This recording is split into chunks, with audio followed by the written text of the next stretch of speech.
दोस्तों, इस दुनिया में ताकतवर को ही नियति की यहां जगह मिलती है, कमजोरों की यहां कोई जगह नहीं। ये बात आपने सुनी ही होगी और इस बात से आप भली भांति परिचित भी होंगे। इस बात में कोई शक नहीं कि पुराने जमाने में जो लोग हुआ करते थे वह आज के जमाने की इंसानों से कहीं ज्यादा ताकतवर थे। और ऐसा इसलिए है क्योंकि वे लोग जिंदा रहने के लिए खाना खाते थे और आजकल के लोग सिर्फ जीभ के स्वाद के लिए खाना खाते। आप एक और तथ्य से वाकिफ होंगे कि एक रोटी से 10 गुना ज्यादा ताकत आटे में होती है, आटे से 10 गुना अधिक ताकत दूध में होती है और दूध से 8 गुना अधिक ताकतवर मांस आहार होता है और मांस आहार से 10 गुना ज्यादा ताकतवर घी होता है। लेकिन यदि आप आज के समय पर देखेंगे, यदि किसी व्यक्ति को घी खाने के लिए दिया जाए तो वो ज्यादा से ज्यादा 1 चम्मच ही उसका सेवन कर सकता है, उसके ऊपर वो नहीं खा पाएगा। लेकिन यदि हम पुराने जमाने के इंसानों की बात करें तो उस समय पर घी उनका सर्वश्रेष्ठ भोजन होता था। आपने महाराणा प्रताप के बारे में तो सुना ही होगा। वो जितना वजन लेकर युद्ध भूमि पर लड़ते थे उतना वजन तो आज के 4 आदमी भी उठा नहीं पाएंगे। इसीलिए कहा जाता है कि तब के जमाने के लोग सचमुच जीवन जीते थे और आज के लोग तो केवल जबरदस्ती इस जीवन को जी रहे हैं। आज की जो कहानी मैं आपको सुनाने जा रहा हूं, इस कहानी को आपको बहुत ही ध्यानपूर्वक सुनना और समझना होगा। इस कहानी की हर एक सीख को अपने जीवन में उतारना होगा, तभी इस कहानी का मकसद पूरा हो सकेगा। क्योंकि इस कहानी में कुछ ऐसे रहस्य है, कुछ ऐसी बातें हैं जिसे जानने के बाद आपको यह एहसास होगा क्या आपका सबसे बड़ा धन, आपका सबसे बड़ा ऐश्वर्य हमारा स्वास्थ्य ही है। बहुत समय पहले की बात है, एक छोटा सा राज्य था। उस राज्य का राजा बहुत दयालु था और वहां की सेना भी बहुत पराक्रमी थी। उस सेना में एक ऐसा व्यक्ति भी था जो अत्यधिक पराक्रम था और वह उस राज्य का सर्वश्रेष्ठ योद्धा था। वो इतना ताकतवर था कि एक साथ वो 50 लोगों को भी परास्त कर सकता था और राजा उसके इस पराक्रम से हमेशा बहुत खुश रहते थे। जब भी उससे कोई युद्ध करने जाता तो वो पहले 100 बार सोचा करता कि क्या उसे युद्ध करना आसान है, क्या उसे हराना आसान है। हर कोई जानता था कि वो बहुत शूरवीर है, बहुत ताकतवर है, इसलिए उसे हराना लगभग असंभव था। अपने राजा के लिए हमेशा तत्पर रहता, अपने राज्य के राजा के लिए, अपनी प्रजा के लिए जो कुछ उसे अच्छा होता वह उसे अवश्य करता। एक बार की बात है, वह शूरवीर योद्धा अपना पराक्रम दिखा रहा था। उसी वक्त उसके दोनों पुत्र वहां पर आए हुए थे। राजा ने उसके दोनों पुत्रों को देखा और राजा के मन में ये लालसा जगी, आने वाले समय में हमारे राज्य के लिए इनमें से सबसे सर्वश्रेष्ठ योद्धा कौन होगा, हमारे राज्य के लिए योग्य कौन होगा। यह बात जब उस योद्धा के कानों में पड़ी तो वो अत्यधिक चिंतित हो गया। उस योद्धा के 2 पुत्र थे जो बड़ा वाला बेटा था। वो हर चीज का हुनर सीख चुका था, फिर चाहे वो तलवारबाजी हो, लोगों से बोलना हो, आग से खेलना, हर तरफ की चालबाजी से वो संपूर्ण था। उसे जो कुछ भी सिखाया जाता वह उसे सीखने में निपुण था। वो बहुत जल्द उस विद्या को, उस कला को सीख जाता था। यदि हर कोई यही कहता कि अगला योद्धा यही होगा, यही हमारे राज्य के लिए सर्वश्रेष्ठ योद्धा बन सकता है, लेकिन उस योद्धा का एक छोटा पुत्र भी था जो बहुत कमजोर था, जिससे कोई भी चीज सीखने में अत्यधिक समय लगता था और उसे देखकर कोई भी यह नहीं कहता था कि यह कभी योद्धा बन सकेगा। उसे उसके पिता ने बहुत कुछ सीखने का प्रयास किया, लेकिन वह कभी भी कुछ सीख नहीं पाया। ना ही तो वह अच्छी तलवारबाजी कर पाता था, ना ही उसे एक योद्धा की तरह जीना आता था। वो हमेशा आलसियों की तरह पड़ा रहता। जब भी वो योद्धा अपने दोनों पुत्रों को एक साथ देखता तो उसे बहुत चिंता होती, उसे बहुत तकलीफ होती, क्योंकि वह अपने दोनों पुत्रों को एक समान बनाना चाहता था। वो अपने दोनों पुत्रों में कोई फर्क नहीं समझता था। लेकिन जब भी कोई ये कहता कि बड़ा पुत्र अत्यधिक बलवान है, शूरवीर है, वह एक योद्धा जरूर बनेगा, और जब वहीं पर छोटे बच्चे के लिए कोई ये कहता ये तो कमजोर है, आलसी है, ये भला क्या कर पाएगा, ये सुन उस योद्धा को बहुत तकलीफ होती, बहुत दुख होता। लेकिन वो योद्धा यह जानता था कि इसमें उसके छोटे बेटे की कोई गलती नहीं है। उसका व्यवहार दूसरों से अलग है और ये दूसरों से थोड़ा कमजोर है, लेकिन इससे कुछ बातों का ध्यान रखना होगा, तभी ये दूसरों के साथ पराक्रमी बन सकता है, दूसरों जैसा तलवारबाज बन सकता है, दूसरों जैसा सर्वश्रेष्ठ योद्धा भी बन सकता है। इस बात का ध्यान रखते हुए वो योद्धा अपने उस बेटे को लेकर एक गुरु के पास पहुंचा। ये वही आश्रम था जहां उस योद्धा ने भी शिक्षा ग्रहण की थी। वह उस गुरु को भलीभांति जानता था और यह भी जानता था कि वो गुरु उसके छोटे बेटे को शिक्षा अवश्य देंगे, जिससे वहां भी अन्य लोगों की तरह पराक्रमी और शूरवीर बन सकता है। वो भी उन गुरु के पास ले गया, उन्हें प्रणाम किया और कहने लगा, हे गुरु, मैं चाहता हूं कि मेरा बच्चा आपसे शिक्षा ग्रहण करें। ये थोड़ा आलसी है, थोड़ा कमजोर है और ये कभी कुछ सीखना ही नहीं चाहता। जबकि मेरा बड़ा बेटा बहुत साहसी है, शूरवीर है, ताकतवर है, पराक्रमी है और इस राज्य को ऐसे ही लोगों की आवश्यकता है। लेकिन मेरा ये छोटा बेटा, जो कि मेरी चिंता का कारण बना हुआ है, मैं चाहता हूं कि अभी पराक्रमी बने, शूरवीर बने, ताकतवर बने, ताकि इस राज्य का हर कोई इसके भी गुण गाए। मैंने बहुत प्रयास किए, मैंने कई तरह के उपाय भी किए ताकि अपने जीवन में कुछ कर सके, कुछ सीख सकें, लेकिन ये कभी कुछ सीखना ही नहीं चाहता। मैं चाहता हूं कि मेरे दोनों पुत्र एक बराबर, किसी में कोई कमी ना, इन दोनों को एक बराबर अधिकार मिले, लेकिन यह अपने आलस के कारण, अपनी कमजोरी के कारण हमेशा पीछे रह जाता है। मैंने इसे कई बार समझाया, लेकिन यह है कि मेरी बातों को मानता ही नहीं। मैं अपने दोनों बेटों में कोई भेदभाव नहीं रखना चाहता, मैं दोनों को एक बराबर बनाना चाहता हूं। उस योद्धा की ये सारी बातें सुनकर वह गुरु उस योद्धा से कहते हैं, मैं जानता हूं तुम्हारे पुत्र को क्या तकलीफ है, मैं इसे वैसा ही बना दूंगा जैसा तुम चाहते हो, लेकिन इसके लिए तुम्हें इसे कुछ दिन के लिए मेरे पास यहां पर आश्रम में छोड़ना होगा। और मैं तुम्हें यकीन दिलाता हूं कि जब तुम वापस इसे लेने जाओगे तो तुम्हें तुम्हारा यह पुत्र इस प्रकार नहीं दिखेगा। इसकी जगह पर तुम्हें वो पराक्रमी, वो ताकतवर बेटा मिलेगा जैसा तुम चाहते। वह गुरु अत्यधिक आत्मज्ञानी थे, बस उस योद्धा के पुत्र को देखकर यह समझ चुके थे कि उसे क्या तकलीफ है और उसे किस तरह से ठीक किया जा सकता है, उसे किस तरह से पराक्रमी बनाया जा सकता है, क्योंकि आखिर वो एक ऐसे योद्धा का पुत्र है जिसे अभी तक कोई हरा नहीं सका था। बस उसे इस बात का एहसास करवाना ही काफी था। उस गुरु के कहने पर अपने पुत्र को वहीं पर छोड़कर वापस अपने घर की ओर लौट जाता है। उसके बाद उस योद्धा का वह पुत्र एक शिष्य बनकर उन गुरु के आश्रम में रहने लगता है, वहां के सारे कामकाज करने लगता है, वहां पर वो सीखने लगता है, समझने लगता, और इसी प्रकार कई दिन बीत जाते हैं। और एक दिन सही समय आने पर वह गुरु उस योद्धा के पुत्र से कहते हैं, चलो आज मैं तुम्हें कुछ दिखाना चाहता हूं। इतना कहकर वह गुरु उस योद्धा के पुत्र का हाथ पकड़ लेते और उसे लेकर एक पहाड़ी की ओर, ऊपर की ओर बढ़ चलते। उस पहाड़ी के ऊपरी छोर पर ले जाकर वह गुरु उस पुत्र से कहते हैं, आज मैं तुम्हें कुछ सिखाने वाला हूं।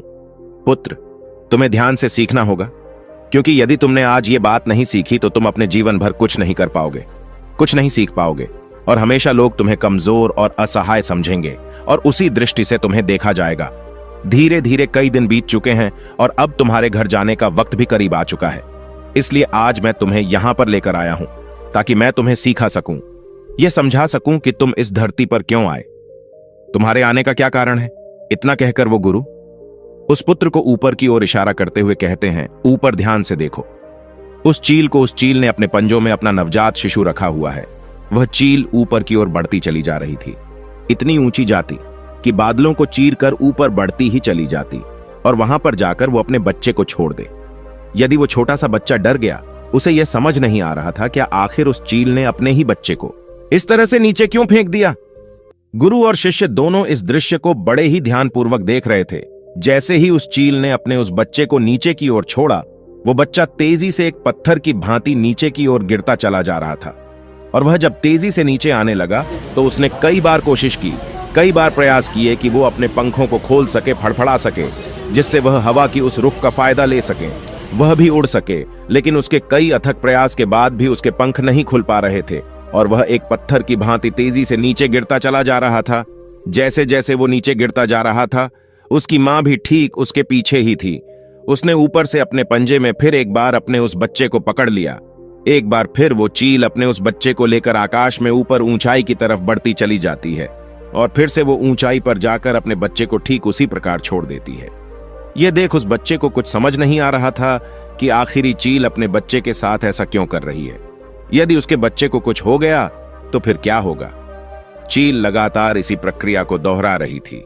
गुरु अपने उस शिष्य का हाथ पकड़ते हुए बस पेड़ की ओर आगे बढ़े जहां पर वह चील रहा करती थी और उस जगह को दिखाते हुए वह गुरु उस पुत्र से कहते हैं कि इस जगह को ध्यान से देख लो। ठीक इसी जगह पर वह चील और उसका बच्चा इस पेड़ पर रहते हैं।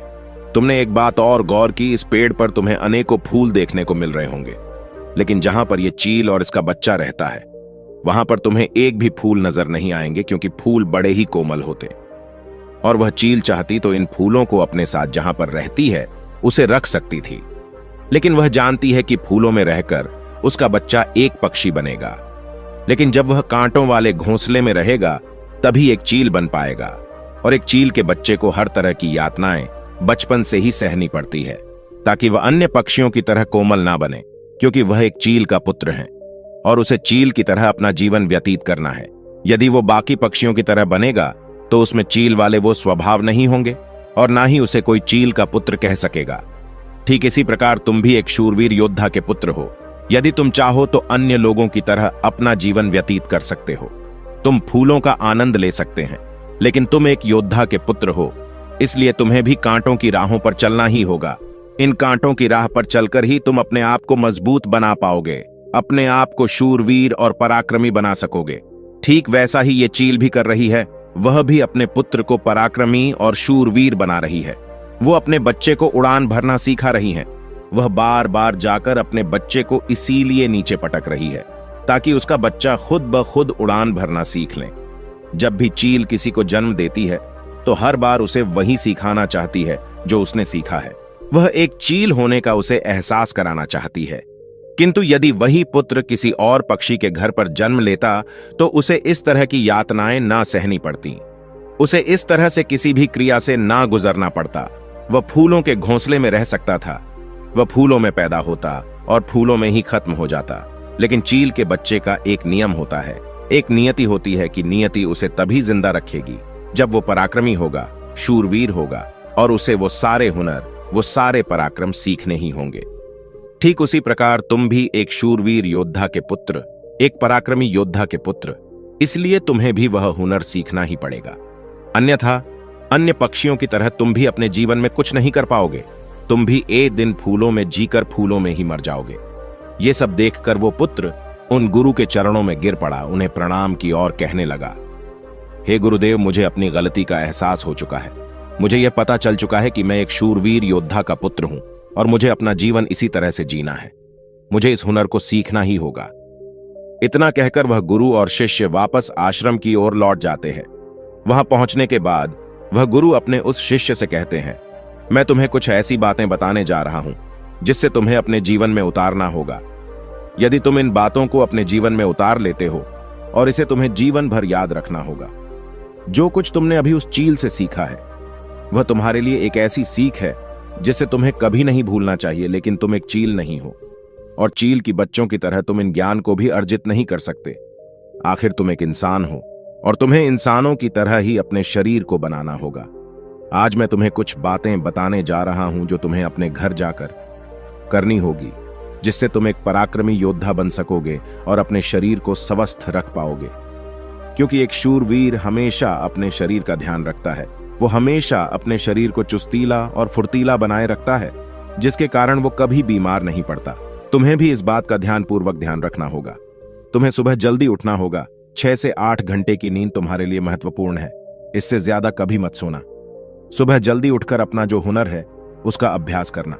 जिस प्रकार तुम्हारे पिता एक योद्धा है पर सुबह उठकर अपने सभी हुनरों का अभ्यास करते, ठीक उसी प्रकार तुम्हें भी सुबह उठकर अपने सभी हुनर का अभ्यास करना होगा। योगा प्राणायाम करना होगा, जिससे तुम्हारा शरीर पूरी तरह से स्वस्थ होगा। और जितना तू अपने शरीर को स्वस्थ रखोगे उससे भी ज्यादा तुम अपने अंदर की शक्तियों को समर्थ बना पाओगे। और तुम्हें एक बात और याद रखनी होगी, जितना तुम्हें अपने ऊपरी शरीर का ध्यान रखना है उतना ही तुम्हें अपने भीतर के शरीर का भी ध्यान रखना है। अर्थात अपनी मानसिक शक्ति का भी तुम्हें ध्यान रखना होगा, इसे भी बढ़ाना होगा। और यह मानसिक शक्ति तुम्हें ध्यान से मिलेगी। इसीलिए हमेशा ध्यान करना, हमेशा सुबह उठकर प्राणायाम करना, हमेशा सुबह उठकर योगा करना। यह तुम्हें मजबूती प्रदान करेंगे। और यदि इसके बाद भी तुम सुबह जल्दी नहीं उठ पाते, तुम इस आदत को नहीं अपना पाते, तो मेरा एक और सबक याद रखना। जिस दिन तुम उठने में लेट हो जाओ, अर्थात जितना समय तुम देरी से उठो, अपने शरीर पर उतने ही कोड़े मरवाना। जब तुम यह क्रिया 4 से 5 दिन करोगे तो तुम खुद ही अपने आप में वो बदलाव देख पाओगे कि तुम अपने आप ही अपने समय पर उठना शुरू कर पाओगे। दूसरी बात जो तुम्हें हमेशा ध्यान रखनी है कि तुम्हें हमेशा स्वादिष्ट और स्वस्थ खाना ही खाना है। ऐसी चीजें कभी मत खाना जो तुम्हारे शरीर को नुकसान पहुंचाती है। हमेशा तुम स्वस्थ खाना ही खाना, जैसे हरी सब्जियां, फल, दूध, दही। तुम भोजन अपने शरीर के लिए करना ना कि अपनी जीभ के लिए, ना ही स्वाद के लिए। अगली बात वो गुरु अपने शिष्य से कहते हैं कि जब भी तुम्हारे मन में कोई चिंता हो कोई ऐसा विषय हो जिसे लेकर तुम बहुत चिंतित हो, तो ऐसी बात अपने घर परिवार में अवश्य बताना। यदि तुम इन बातों को अपने मन में रखते हो तो ये बातें तुम्हें मन ही मन कमजोर बनाती चली जाएगी। ये चिंता तुम्हें अंदर ही अंदर खाती चली जाएगी और तुम खोखले होते चले जाओगे। और याद रखना, जब हमारा मन बीमार पड़ता है तो वो हमारे शरीर को भी बीमार कर देता है। इसलिए कोई भी बात कभी छुपाकर मत रखना। हर बात अपने घर वालों और अपने परिवार को अवश्य बताना आगे, वह गुरु अपने उस शिष्य से कहते हैं। हमेशा सकारात्मक सोच रखना, कभी भी नकारात्मक विचार अपने दिमाग में आने मत देना। सबके जीवन में उतार और चढ़ाव तो आते ही रहते हैं। सभी के जीवन में सुख और दुख लगा ही रहता है। कभी अच्छा तो कभी बुरा जीवन इसी प्रकार चलता है।